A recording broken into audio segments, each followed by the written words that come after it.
कम समय अति सहज उपाय घरे थिबा आलू और अल्प किछि पनीपरिबा को नहीं आज आम तैयारी करिबा सुपर सॉफ्ट नरम आलू चकुली से भी पुणी बिना इनो सोढ़ारे। ए पिठा को देखिकी आपण माने जानि पारुथबे पिठाटी केते सुंदर देखा जाउची। ए पिठाटी देखिबा पई जेतिकी सुंदर देखा जाउची ता सहित खाइबा पई मध्ये सेतिकी टेस्टी लागिबो। एथिरे हमको कौनसी चटणी कि तरकारी दरकार पड़िबोनी। खास करी छोट पिला माने खाइबा पई बहुत पसंद करिवे। तेणु करी वीडियोटी की संपूर्ण देखंतु। भल लागिले लाइक करिवे, शेयर करिवे और चैनल ले नुआ थिले सब्सक्राइब करिबा पई जम्मा भी भूलिबेनी। नमस्कार, मामा किचन ओडिया को आपण मानकु अनेक अनेक स्वागत। एई नरम नरम सुपर टेस्टी पिठा पाई प्रथमे आमको आलू दरकार। एठी मु 4टी आलू नेइछि। एई आलू को हमें ग्रेट कर नै जिबा। अल्प किछि पानी देई ए आलू को हमें 2 रु 3 थर पई धोई नै जिबा। तापरे हमें आलू को एई भली भाबरे मुठा करी चिपुड़ी नै जिबा जेमिति हमर आलू रे बिल्कुल भी पानी रहिबोनी। ए आलू चकुली रे दबा पई हमें अल्प किछि पनीपरिबा को काटिकी रेडी कर नै जिबा। ए गाजर को हमें ग्रेट कर नै जिबा। ता सहित बंधा कोबी, टमाटो, पियाज, कंचा लंका, धनिया पत्र को हमें काटी नै जिबा। ता छड़ा जेकोसी पनीपरिबा आपण मानकर पसंद से फूलकोबी हेउ बा ग्रीन मटर, बीन्स सबु किछि पनीपरिबा आपण माने एई पिठारे देई पारिबे। ता छड़ा जदि भी किछि पनीपरिबा आपण मानकु पसंद नुह बा आपण मानक पाखरे नाही ताले खाली आलू रे मध्य एई पिठा को आपण माने बनेई पारिबे। एमिति भी छोट छुआ माने बिल्कुल भी पसंद करती नहीं कौनसी पनीपरिबा खाइबा पाई, किंतु सबु पनीपरिबा को मिसई जदि आपण माने एमिति पिठाटीए बनइबे ताले छुआ माने खाइबा पाई बहुत पसंद करिवे। सेथिरे आमे देई दबा आधा चामच अदा आपण माने छेचिकी देई पारिबे नल नहीं ग्रेट करके देई पारिबे। तापरे आमे देई दबा स्वाद अनुसार लुण 1 चामच, 5 रु 6 बड़ चामच फ्रेश दही। खट्टा दही बिल्कुल भी नेबेनी, खट्टा दही देले पिठाटी खाइबा पाई भलो लागिबोनी। तापरे आमे देई दबा 7 रु 8 बड़ चामच चाउल गुंड बा चाउल चूना। आपण माने कौन कहती चाउल गुंड ना चाउल चूना मते निहाती जणेबे। एथिरे आमे बिल्कुल भी पानी दबानी, याको आमे भलो भाबरे गोळेई नै जिबा। जदि हमको दरकार पड़िबो आमे परे आउ चाउल चूना किंबा दही दबा। एइठी आपण माने देखि पारुथिबे एथिरे हमको आउ दही किंबा चाउल चूना दरकार पड़िबोनी। एइठी हमर पिठा पाई बैटर रेडी। तो सही टाइम भीतर एपटे मो कड़ाई की गरम कर नहीं जाइथिली। आमे देई दबा 2 चामच तेल।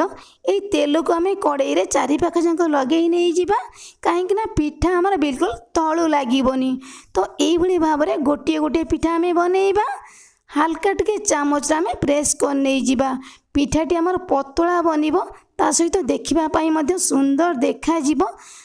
आउ ए पिठा को बनइबा पाई आमको अधिक समय बिल्कुल भी लागिबोनी।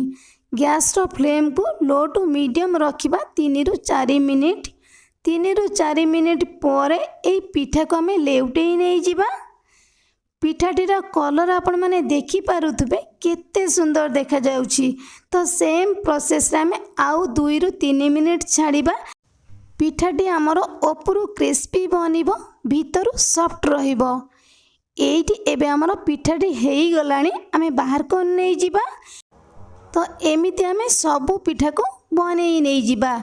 एमिति आमे कड़ाई रे पिठा बनेइले आमको अधिक तेल लागिबो। तो सेति पई आमे कोन करिबा ना अल्प तेल रे ए पिठा को आमे बनेइबा। एपटे मु तावा को गरम कर नहीं जाइथिली। सेथिरे आमे देई दबा 2 बड़ चामच तेल। ए तेल को आमे तावा रे 4 पाख जाक लगेई नहीं जिबा। एई भली भाबरे गोटिए गोटिए पिठा आमे देई दबा। हल्का टिके चामच रे आमे प्रेस कर नहीं जिबा। पिठाटी हमर पतला बनिबो। 2 मिनिट छाड़ी दबा। 2 मिनिट परे ए पिठा को आमे साइड कर नहीं जिबा। तो सेम प्रोसेस रे आमे आउ गोटिए पिठा बनेई नहीं जिबा।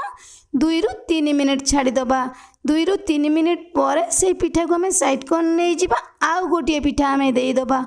एमिति उपाय जदि आम ये आलू पिठा को बनइबा पिठा आमर जल्दी बनिब बिल्कुल भी अधिक तेल लागोनी। तो से सेम प्रोसेस रे आम 4 ରୁ 5 मिनिट गैस रो फ्लेम को लो टू मीडियम रखिबा। 4 ରୁ 5 मिनिट पर ए पिठा गुड़ी आम लेउटेई नहीं जिबा। एमिति भी ये पिठा को आपण माने सकाळर व्यस्तता भितरे अति कम समय रे बनई पारिबे। ता सहित छोट पिला मानक टिफिन बॉक्स मध्ये देई पारिबे। ए पिठाटी बिल्कुल भी सुखीबनी एकदम नरम बनिबो। तो सेम प्रोसेस रे में आउ 3 ରୁ 4 मिनिट छाड़ी दबा। 3 ରୁ 4 मिनिट पर एठी आपण माने देखि पारुतबे ए पिठा गुडी को हमर हेई आसलानी। आमे बाहर को नै जिबा।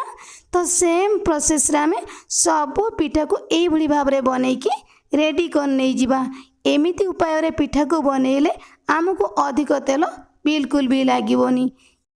एबे आमर रेडी अति कम समय रे सहज उपाय रे घरे थिबा आलू और अल्प किछि पनीपरिबा को नै आलू पिठा किंबा आलू चकुली सी भी पुणी आमे बनै छंती बिना बीरी इनो सोडा रे भी बनिबो एकदम सुपर सॉफ्ट नरम। आउ खाइबा पई ए पिठाटी एते टेस्टी लागिबो कि एथिरे आपण मानको कोनोसी चटणी किंबा तरकारी दरकार पड़िबोनी। मु ए पिठाटी को केमिति कोन बनेइली आपण मान तो वीडियोटी की फास्ट टू लास्ट जाए देखिले ताले एमिति उपाय रे आलू पिठाटी निश्चय थरे घरे बनांतु। केमिति लागिला आपण को अनुभूति मो सहित शेयर करंतु। तेबे आजि पई रहिबी पुणी आसीबी आउ एक नुआ रेसिपी नै से पर्यंत रहिबी। नमस्कार, जय जगन्नाथ।